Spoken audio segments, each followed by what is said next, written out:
Chana Rachel, the maid of Ludomir, had a very lonely childhood. She lost her mother when she was very young, and she rarely saw her wealthy father. So she spent hours praying at the grave of her mother or learning the Torah. She insisted on studying the Midrash, and the time came when she was as knowledgeable as any young man. One day, when Chana Rachel went to the grave of her mother, she fell asleep, and when she awoke, she discovered she was alone in the graveyard. It was midnight, and it seemed as if spirits were swarming everywhere. She was terrified. She started running and fell into an open grave. That is where they found her, barely alive. For a long time, her soul fluttered between this world and the next. At last, her soul ascended on high, and she found herself in a heavenly court.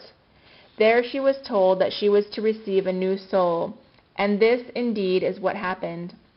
When Chana Rachel opened her eyes, the first thing she said to her father was, "I have just returned from the heavenly court, and I have received a new soul."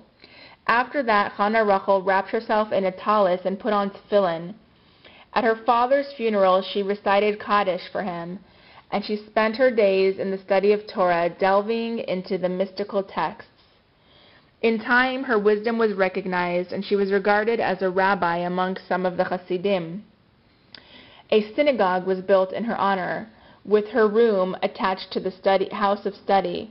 Rabbis and scholars assembled there, and the maid of Ludomir, as she was now known, discoursed from behind a curtain, and all were held spellbound by what she said.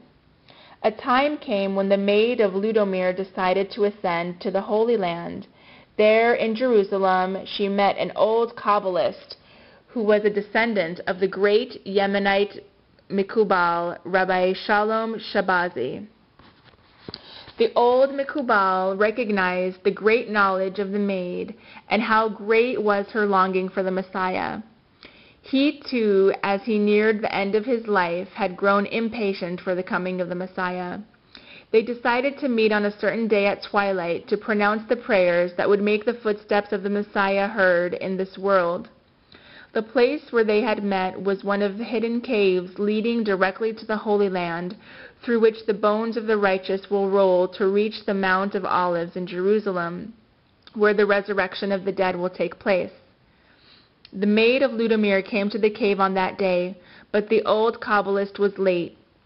For an old man came to his house just as he was about to leave, and delayed him past twilight. And that old man was Elijah the prophet, who had been sent by heaven to stop the two of them from offering their prayers at the same time and forcing the end of days.